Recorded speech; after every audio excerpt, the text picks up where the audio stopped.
everybody, and welcome back to another episode of the Online Warriors podcast. My name is Nerdbomber. And I'm Techtic. And I'm joined by Techtic. Hi, how's it going? I'm doing pretty well. Actually, that's a lie. So I feel like for the last, 2 months, every time we have a new episode, I've injured myself. We have a new hurt, guys. We have a new hurt. So I've been pretty good the last couple weeks, but I made the mistake of, trying to work out and be healthy, I guess.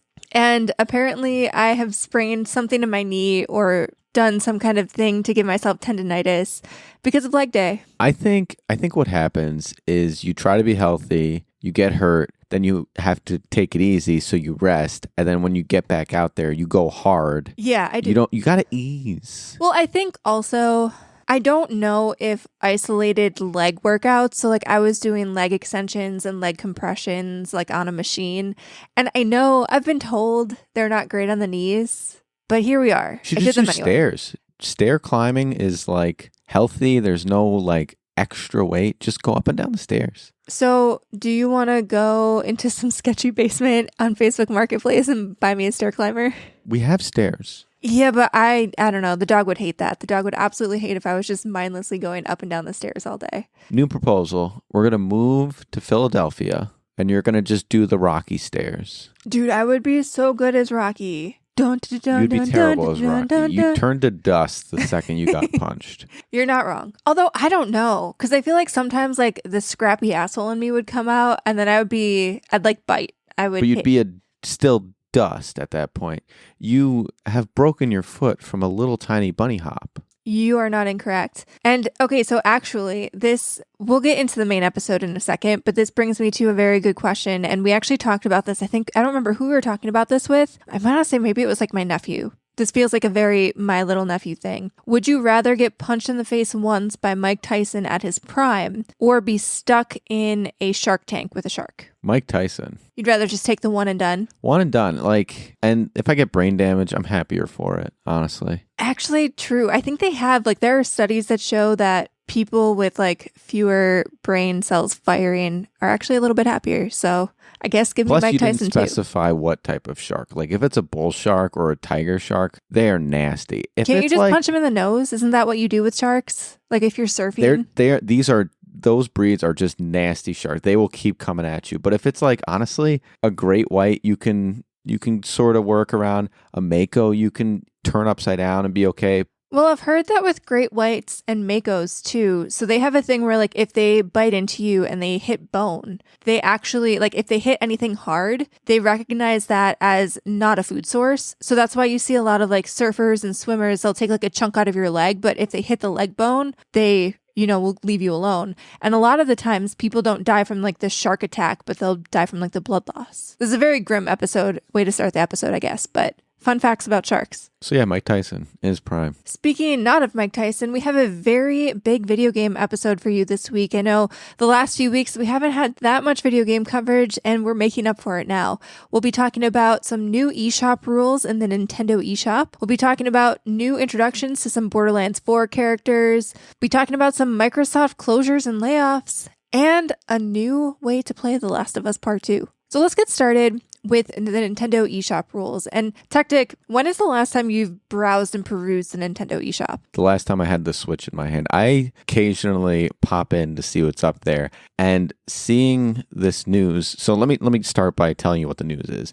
The overall news is that they're going to be putting more guidelines in place to, quote, remove the slop, because what's happening is it is getting inundated with bundles to sort of keep these garbage games, quick turn games that have AI generated art that are just either buggy or reuse sprites and just kind of garbage games that's being put out there to get a quick buck, for lack of a better term. And when I was in the eShop, it was a lot of games that really shouldn't be on this front page with next to no searching, because you have to consider Nintendo is kind of a family console. And when you get these, they're sexy games. Yeah, hentai type games, it's not great. And it's not a great image for Nintendo. And so even beyond that, and this is sort of what I want to get into the rules that they're putting in place. But even beyond that, having all of these crud games on the top as the first thing that you see, it's pushing the legitimate indie developers that have like worked years and years on a game and gave it a really good shot, just putting it on the bottom of the pile, and ultimately they're just never going to see the light of day because of that. Whereas if you were to like pivot to say like a Steam platform, Steam's algorithm showcases a lot of these new releases so that these indie developers have a chance. And that's what Nintendo is looking to do. They're looking to sort of move towards the guiding light that is Steam. Well, I mean, Steam does have a lot of slop as well, but like you said, the algorithm makes it so that it doesn't come up right away.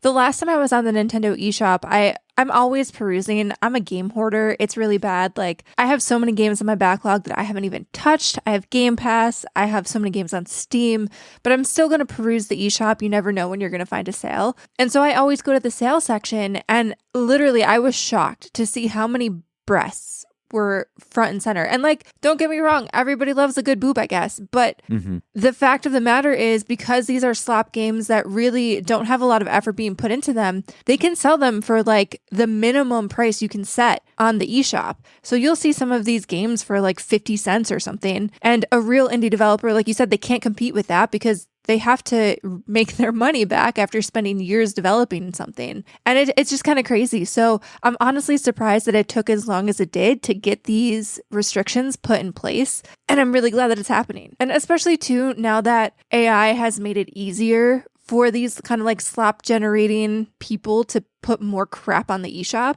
it's about time. It really is about time. It even goes beyond just like the bundles and sales putting at the top. Like, we live in a day and age where not only is your content being created just mass produced by AI or bots or whatever, but the reviews on them are BS. The game is BS. And there's a credit card purchase tied to that. And a lot of the time, like, I hate to say it, but children have their parents' credit card, and they could just be buying this thinking that, oh, it's great, it's a good deal or whatever. And so they're spending their parents' money, they're getting crap, and they're being probably exposed to pornography. I also do like that they are enforcing that developers have to give accurate game descriptions as well, because even games that aren't necessarily slop, but are just a little bit, maybe lower impact, or they haven't seen sales, every now and then you'll see like the game's name change, and the description doesn't really, like, it'll be like, oh, this action-packed game, and then there's nothing wrong with a side scroller, but like it'll be the slowest side scroller ever, and there's no action, and you're just like, oh, well, it told me it was this, and I'm actually getting something completely different. And being able to restrict, game name changes to kind of reset reviews and expectations, and getting rid of these misleading descriptions, or sometimes games will list features that aren't even in the game, and then you buy it and play it and you're just like, what am I doing here? Giving a little bit of weight behind, the restrictions in the eShop, and allowing, whoever is overseeing the eShop to kind of enforce these rules is going to be great. Yeah, and so more specifically what they're doing as a point to the game descriptions is whatever the indie developers put in there upon release of the game, it is locked in. So they better be happy with what they wrote, which is great, because now there's no like bait and switch or like cover your behind. If it's truly a game that you put your heart and soul in and that was developed, the description really shouldn't change, right? The plot shouldn't change. It is what you're putting on there. And there's no mirrors or there's no smoke and mirrors or any shenanigans happening. Right, because to your point, like, anything that might change with the game should be part of update patch notes. It shouldn't change the entire essence of the game. It really shouldn't. So we're already seeing, apparently in Asia, some of this enforcement happening. Games like Hentai Girls or Hentai, I don't know how to pronounce that. I don't read or watch that. I'm sorry. Was reportedly renamed to Kawaii Girls. And now that's all being filtered out, which is, in my opinion, pretty great. I don't know. I'm sure that some of the smaller developers who are churning out these slap games are really upset about it. But in my opinion, if you're a gamer, you should be happy about this. And if you're a developer, you should be happy about this. Like, if you're churning out garbage that you can't stand behind, you're not happy. You're greedy. So before we move on to the next topic, though, I just have to ask you, Techtic, what is the weirdest game that you've bought either on Steam or the eShop that turned out to be a slop game? If you have one on the top of your head. I haven't bought a weird game on the eShop. I do very, very diligent research prior to purchasing, even if it's like a $3 game. Are you implying that you have bought some pornography? So this is not actually on the eShop. This was on Steam, and it was marketed to me as like a kind of like a Doom variant, and it was like 99 cents. And I bought it, and it was one single room and one sprite. It was not fast. The shooting was horrible. And then on all of the walls in this box were just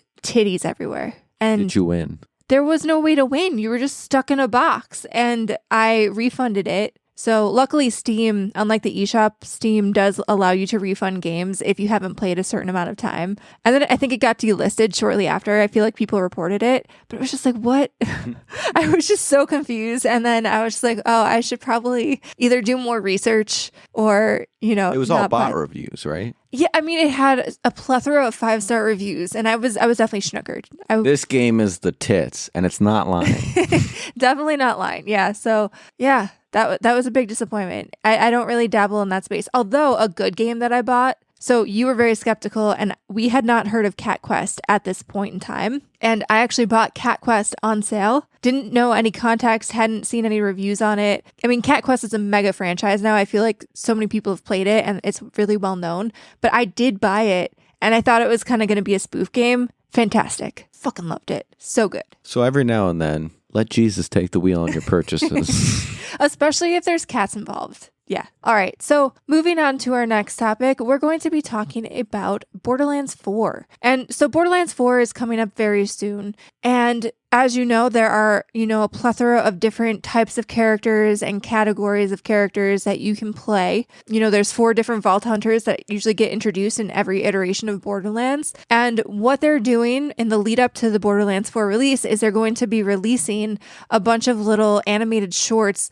kind of detailing some of the background behind all of the different Vault Hunters. And we got our first one this past week. Vex the Siren. Okay, so this opens in the best way. Vex is working as a cashier doing retail, which, like, first and foremost, everyone can relate to that. And it is just the standard annoying customer service shenanigans. And then all of a sudden, alarm bells go off. There's a sale. And it gets crazy and stressful. And lo and behold, this sale and the craziness awakens her siren abilities. And she just goes off. Everyone gone, toast, finished, kaput. And it was just true to the Borderlands stories that I loved. And I say that because I feel like nothing has really hit home in a while for me since Borderlands 2. So I'm starting to get excited about this.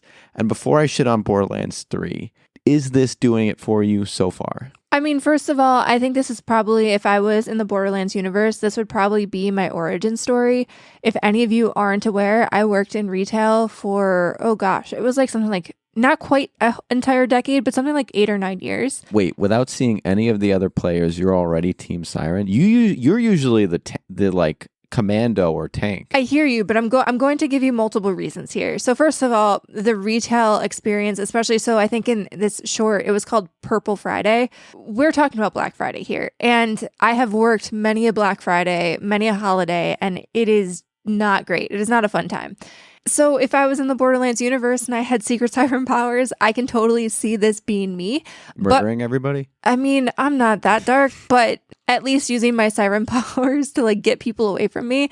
I mean, I told you, and I'm going to tell the listeners a little quick story about how once upon a time I was closing and I had a coffee and the coffee bar in my store was closed, and a lady came up to me and accused me, and I'd seen her walk in. So it was after the coffee bar had already closed, and I saw her and she accused me of stealing her coffee, which she had never purchased, but she just wanted mine. So I gave her my cold coffee, and jokes on her, I was sick. So and customer service is rough sometimes. So not only that though, but the abilities that they demonstrated in this short that she will have are super cool. Like, you're going to have entourage of phase clones that you can summon. She has it looks like a tiger phase familiar that comes and is able to tear opponents up.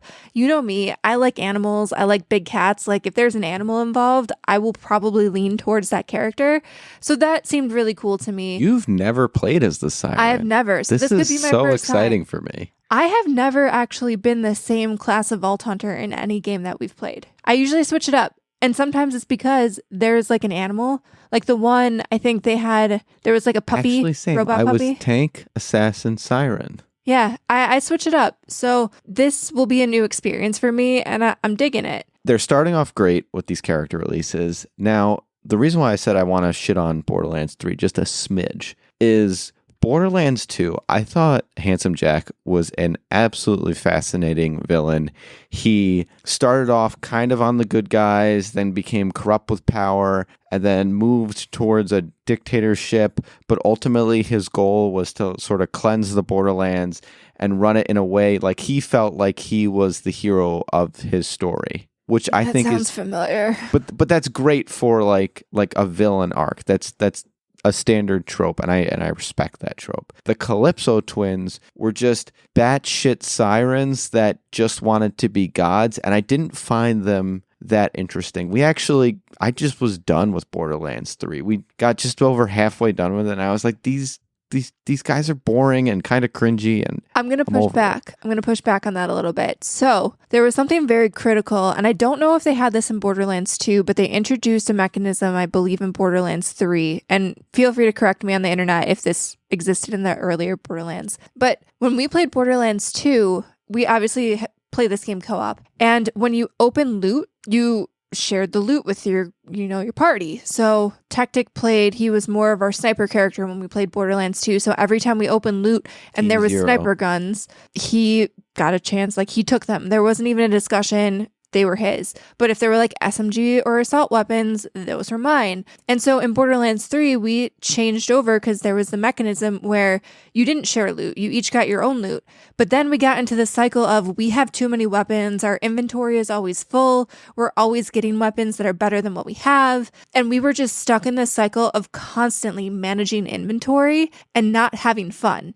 And so I don't think we really got into the story. We didn't even get halfway through. And I think you just got bored because we spent so much time in our inventory. And I want to say if we went back, I would do it over where we shared loot. And I think that would make it better. I swear it would make it better. I don't disagree with you, but to the same vein of also Tiny Tina kind of petering out on me, that one I found to be like there was no stakes in that one because it was intended to be no stakes. It was going to be a fun board game, and also like the board game view where you can kind of traverse all these different areas, and there wasn't a super good continuity there, and it gave more freedom to the players, which again, this is akin to D&D, but I don't think it's my vibe in Borderlands. And so that's why I'm just really excited to get back to Borderlands 4, and hopefully they have a great villain and they can just kind of bring me back on board and we'll play through. And honestly, I think past Techtic is kind of a jerk, and I do want to pick back up Borderlands 3. I kind of want to start it over because I don't remember anything about the game really. Yeah, we're recording this real time. You can quote me on it. We will pick back up Borderlands 3. Okay. Tiny Tina, I sort of agreed with you from like the overworld standpoint. That was a little jarring. However, I do think we also suffered in that game from we had our own loot and the inventory management. I just think you get frustrated because you are not somebody who can just leave guns behind. You pick everything up. And so at a certain point, I gave up on doing that. And I was like, well, I don't use this weapon. I'm not going to bother picking that up because then I have to like manage my inventory. Screw that. Also, and our you classes picked everything were kind of up. similar. So like there was no like I leverage this, you leverage that in that game because it was full customization, which again, I genuinely love character customization. However, in games like co-op, you have to have complementary classes. It just makes it more fun. It makes it more interesting. And it works with, like you said, Nerdbomber, the weapon selection. So back to the roots, Borderlands 4. Get hyped. All right. So we're going to take a quick little break now and hear from one of our podcast pals. But before we do, I would be absolutely remiss if we did not shout out our fantastic Patreon producer, Mr. Stephen Keller. Take a bow. You will be getting your little guest spot on our show very shortly. As our Patreon producer, Stephen gets this shout out every week, as well as that aforementioned guest spot. He also gets access to our monthly secret segment and our monthly video vlog, as well as voting on the subjects that we cover in those little bonus things. If you want to be as cool as Steven, head on over to patreon.com/onlinewarriorspodcast. We have 3 different levels of support. We have the lowly page, the squire, and the knight. Each tier gets a different level of fun perks, and every tier gets the pride and joy of knowing that you keep the lights on here at Online Warrior Central. Once again, patreon.com/onlinewarriorspodcast, and we'll get back after this break.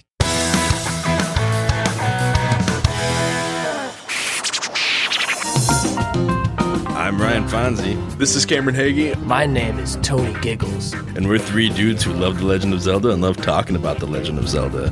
And if you are a Zelda fan as much as we are, then come on down and listen to your heart's content. We have a podcast that we like to share with you. It's called A for No, B for Yes. We cover the Legend of Zelda series, different games chapter by chapter, and we have all kinds of theories about what we see and what we've experienced in the game. Do you go through Wikipedia and look up stuff based on the things you see in the game to create theories to how it could link to other things in the world that we actually live in, and not the Zelda one that was the one that was created by the people that are in the world that we actually live in right now? Because if you don't, then you should watch this, because we do.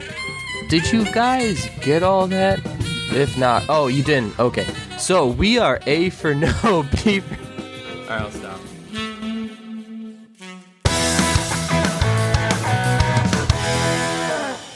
All right, and we're back. And we have some console war topics. I'm just joking. The console wars are pretty much over at this point. Plus, console wars are dumb. Play whatever you want. More games for everybody. Everybody has fun. That's my little soapbox. Console wars are good, though. It's capitalism that drives competition and gives us, the people, the players, the best quality. I don't disagree with that. I disagree with people like slamming each other over what console they own. I think that's a little silly. Who cares if your buddy has a PlayStation and you have an Xbox? I certainly don't. Anyway, we are hearing from both of those companies in the news this week, Microsoft and Sony. One is going to be good news, depending on how you look at it. One is like really bad news. So we're going to start with the bad news first, because we always want to end on good news, right? Absolutely. All right. So we got news last week that Microsoft had a slew of layoffs in the Xbox division and also canceled a bunch of games, both high profile games that have already been announced and a bunch of unannounced and unreleased games. So 2 of the titles that I'm pretty upset that we're losing are the Perfect Dark reboot and Everwild, which I feel like we've seen different iterations of Everwild, but it looked like a pretty neat fantasy game.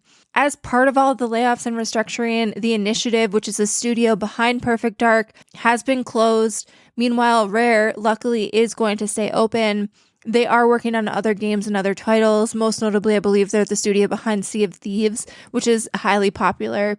So that will be open. So if you're a Sea of Thieves player, don't fear. But this is kind of crazy because some of these games, like the Perfect Dark reboot, we actually saw fairly recently in the last year or 2 at one of the big showcases.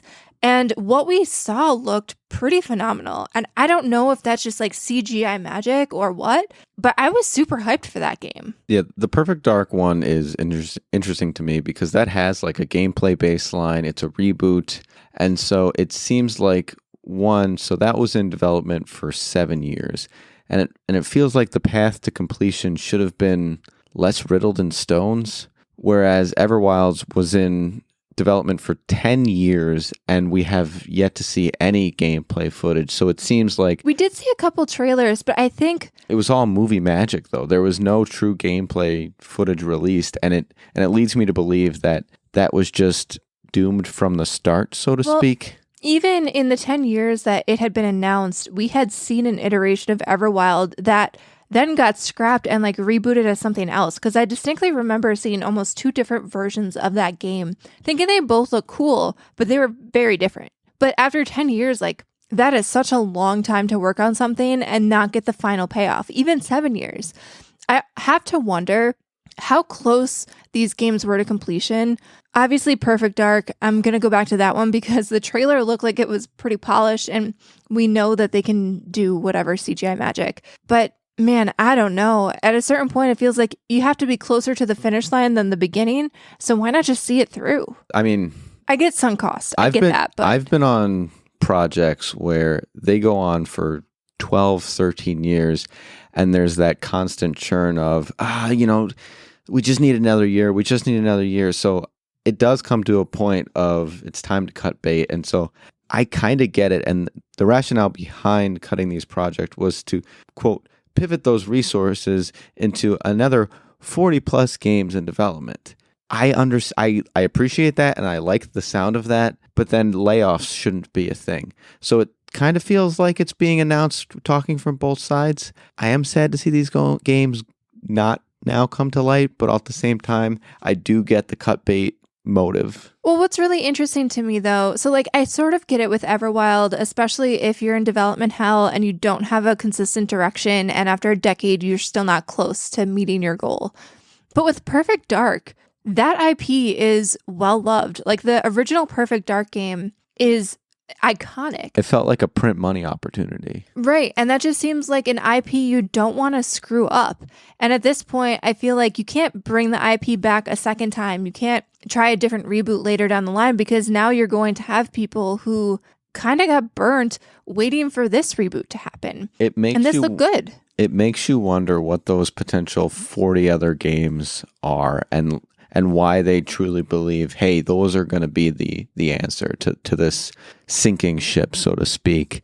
Is maintaining some of like Sea of Thieves really like worth it, or is that going to peter out? Whereas like, what are these other 40 games where like they have to have some legacy? They have to, some pedigree where they know they're going to just be a slam dunk. Is it just a sea of reboots?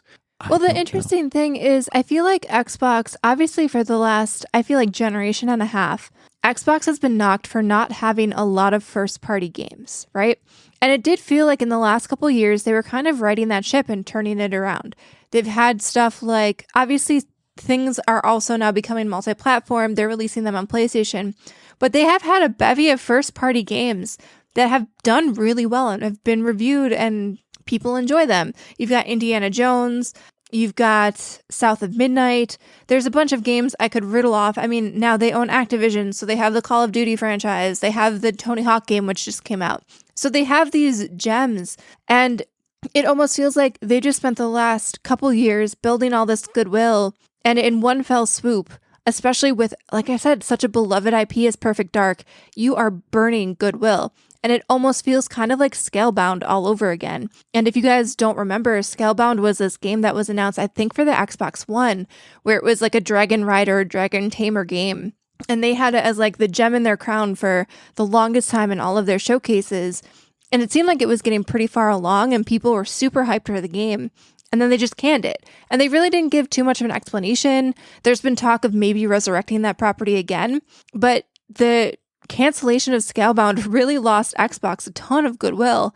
And it feels like, especially with an IP like Perfect Dark, and the fact that everybody was super hyped for what we saw in the trailer they showed, I don't know, it just feels like this paired with all the layoffs is really a reputation burner. It really is. I would love to be a fly on the wall, just visualizing these decisions, not visualize, just observing these decisions, or heck, I'm going to throw it out into the world.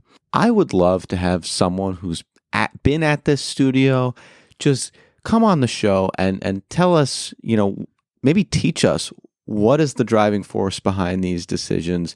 Is it truly a smart pivot to pivot to these other opportunities, or is it just bean counters, got to count them beans?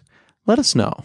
Well, it does seem interesting too, from the perspective that I feel like Microsoft keeps acquiring studios and then scrapping games. And it feels like a weird dichotomy, things that kind of don't seem like they should go together, and yet it's happening all the time. It feels like a pump and dump on their shares more than anything. I hate to say it, but that's what it feels like when they do that. It's the acquisition MO, acquire and lay off. Yeah, so very sad. Like I said, I was very excited for Perfect Dark. I'm also very excited for stuff like, new fantasy IPs like Everwild. It makes me really nervous to have, like, Bethesda is one of my favorite developers, and sometimes it does make me really nervous that they're now folded into the Microsoft family, because what is to become of some of these franchises if something like Perfect Dark can't make it out the door? So that's kind of my take on it. I'm a little meh about all of this. Very meh. I second your meh. So now pivoting to some news that might make some people happy, might piss some people off, depending on where you fall in The Last of Us Part 2 fandom. Naughty Dog, the developers of The Last of Us Part 2, announced last week that they are releasing a new free downloadable update to The Last of Us Part 2 where you can play the game chronologically. Now, if you haven't played the game yet, if you haven't watched the, Last of Us adaptation, and you don't want spoilers, maybe close your ears a little bit. But The Last of Us Part 2 alternates and is told non-linearly, where you're basically swapping between Ellie and Abby throughout the game. So you're seeing their different motivations. You're playing their, experience of the game almost sort of like offset. So you play a little bit through one character, and then you kind of go back to the beginning with the other character. I'm trying to do this in a way that's kind of vague, so people who listen... It gets you to a point with Ellie, and then it pivots to catch up the other character. Whereas in what they're releasing here is it's perfectly, or as perfect as possible, keeping the characters on sort of the same timeline where you can truly get a sense for how close they come across paths throughout their travels and ultimately bring you to that final climax moment. And I think... So for me, I have not played The Last of Us Part 2. Techtic, I know you haven't either. And I'm very curious, will this change the way that you play the game? When you eventually play it, are you going to play it the way that it was originally envisioned, or are you going to try to play it in chronological mode? I want to play it exclusively in chronological mode. This sounds fantastic. You don't like the idea of jumping back and forth? I don't. I want to feel like, holy smokes, we just missed them. And that them could be either one. I'll never tell which one I'm referring to. I love that they did this. I think it not only gives players who've played the game a new, unique way to replay it, but it also gives people who, I'm going to throw myself under the bus, who have a bit of ADD, an easier time following along. So I love this. I think one of the things that's most impressive to me is that, this is just going to be a free patch to the game. When I consider how much work has probably gone into making this chronological, it's just a really nice ode to the fans. And it's also kind of nice because it's been 40 years of Naughty Dog, so it's sort of celebrating what this game has brought to Naughty Dog and what this game has brought to the world of gaming in general. Because I feel like The Last of Us is one of those franchises that's just very iconic. It has shown the storytelling ability of video games and giving people a new way to experience it and play it, especially on the heels of some people maybe being upset about how the adaptation is being handled because they hadn't played the games and they didn't know that this was, being split up in that way. Maybe it'll give them a little bit more chill since they won't have to wait so long to see, what's going to happen to the fates of some of these characters. We were worried that there was going to be a huge gap between the release of The Last of Us seasons and, what are we going to do? And luckily, we didn't get a chance to play this game prior to watching it on HBO or Max or whatever. So now we have all the time in the world to do it. So thank goodness for them taking a long time. As a side note, by the way, in addition to this fan service chronological release, we're also getting a unique skin that's going to be unlockable.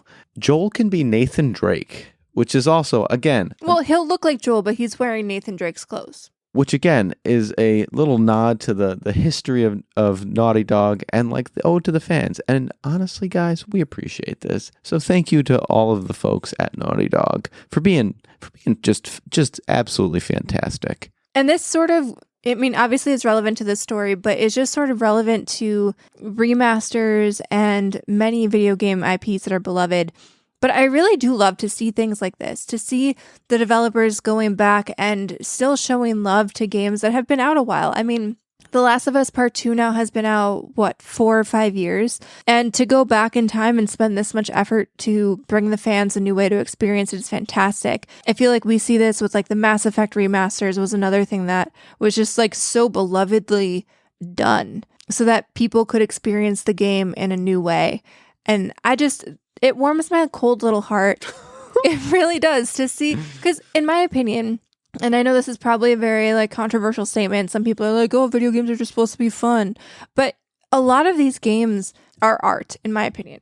Like the storytelling in these games, the characters, the relationships between characters, even the gameplay is a form of art. And so I love when developers don't abandon things that they've done in the past and they keep building on them and, showing the old things some love.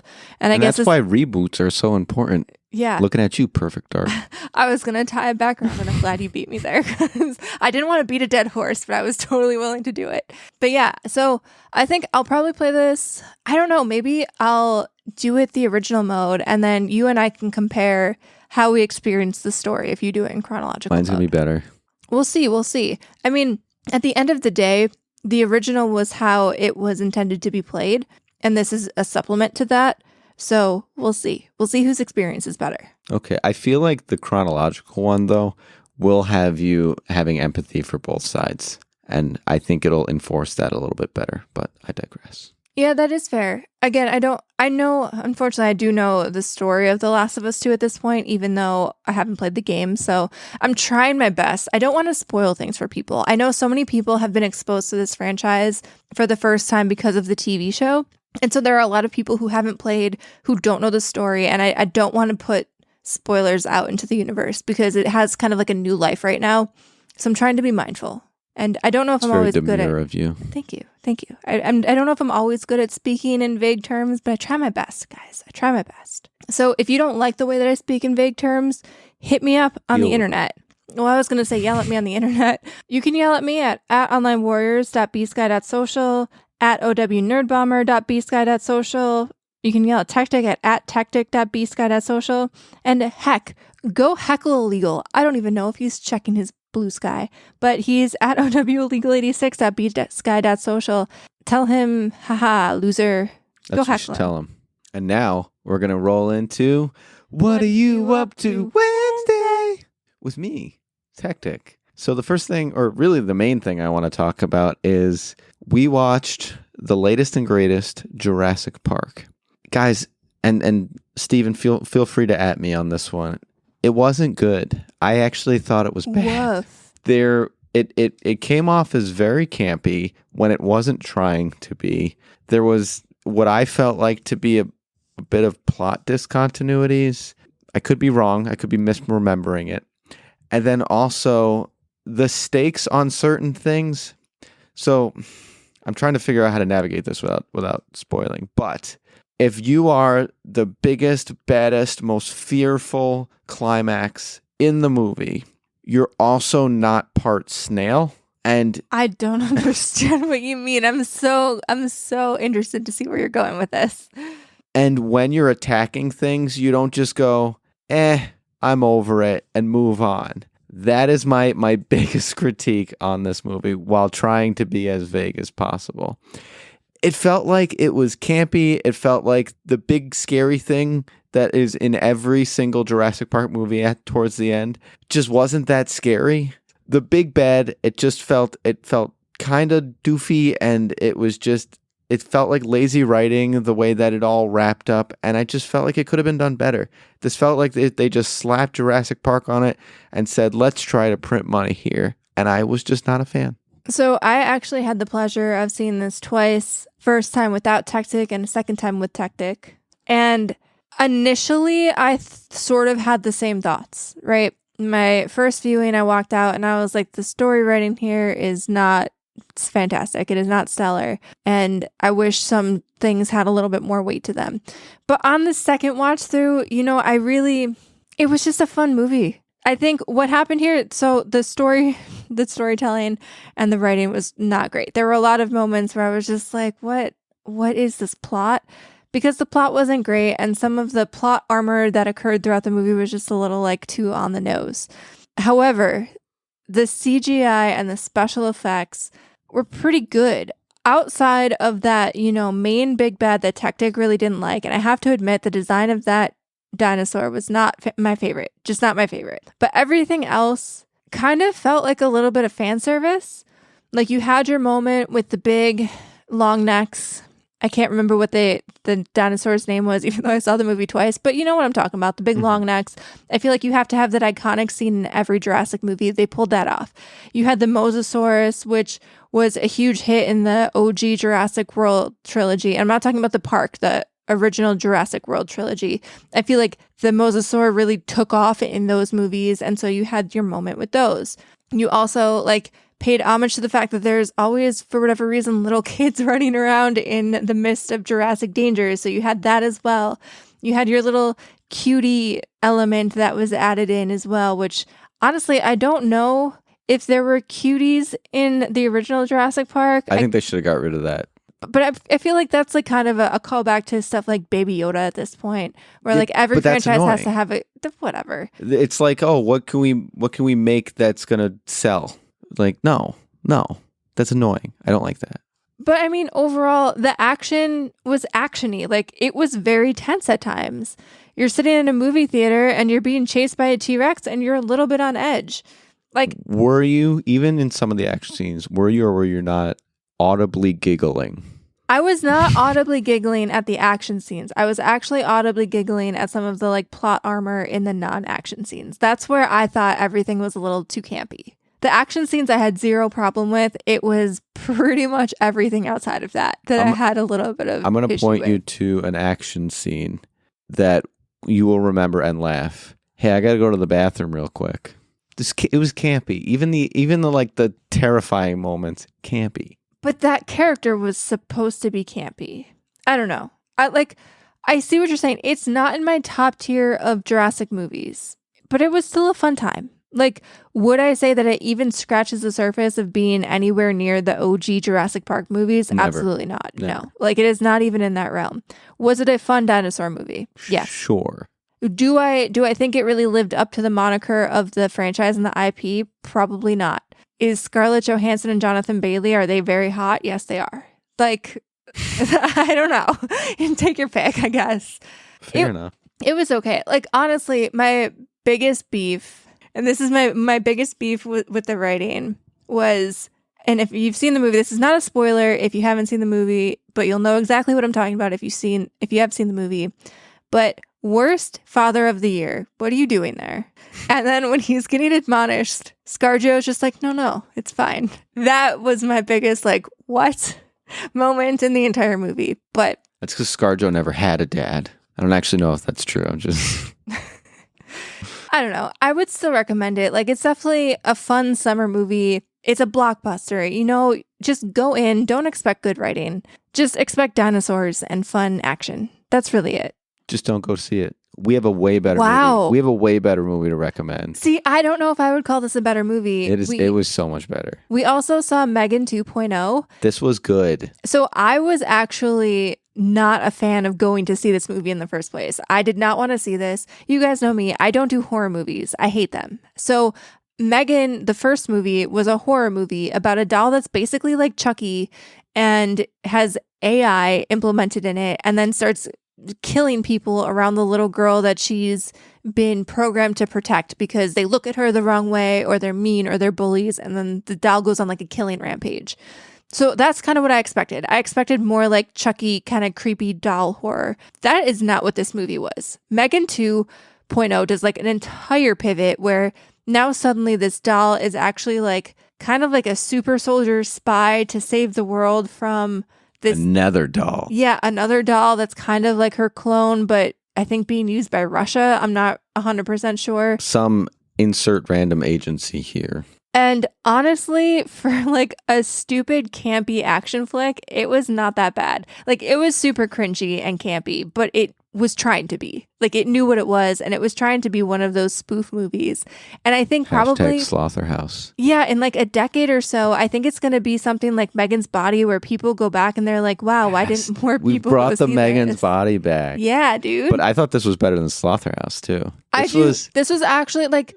It had a higher production level by far than Slaughterhouse. I mean, in this cast, you have Allison Williams, Brian Jordan Alvarez, a bunch of other people that I don't recognize their names from being in anything else, but I've seen Aristotle Athari. He's been in some other stuff too. Jermaine Clement, I feel like he's been in some other stuff. But I mean, it's a higher production value by far, and it was very entertaining. Do I think it needed to be 2 hours? No. Like, I was getting sleepy by the end of this movie, but do I think that it should be higher rated than the current, I think, like 6.3 or 63% that it's getting on Rotten Tomatoes? Maybe a little bit, yeah. Maybe a little bit. It was good. You're going to enjoy it. And you don't even need to see Megan 1.0. Yeah, to be clear, I did not. So Illegal knew that we were seeing this movie and he chimed in. He was like, oh, you should, before you go see it, watch the first movie. And I was just like, absolutely not. I don't even want to watch the second one. I'm really glad that I didn't, because there were enough callbacks where you sort of got the gist of what happened in the first movie, but I didn't have the expectations of whatever happened in the first movie going into the second, which I feel like helped me a little bit, because I'm sure if I was going in hoping that it was going to be a horror movie continuation of the first movie, I would probably be walking out of the theater confused and a little bit pissed off. Not every franchise can pull off a pivot like this. I don't know, like if you're a fan of the original movie, I don't know, tell me if it can pull off this pivot, but I thought as a standalone movie, it worked. It really did. I agree. Better than Jurassic Park. I still don't I will die on this horse. I still don't think I would go that far. I still think that Jurassic World Rebirth was better. It just was better. I'm sorry. They're not comparable, but Jurassic World was better. It just was. Techtic, is there anything else you want to bring to the table before we wrap up for the week? Just that they should stay safe and keep on podcasting. All right. So that concludes another fantastic episode of the Online Warriors podcast. At least I thought it was fantastic. I had a blast with my pal Techtic over here. Hi. So until we talk at you next week, stay safe and keep on podcasting.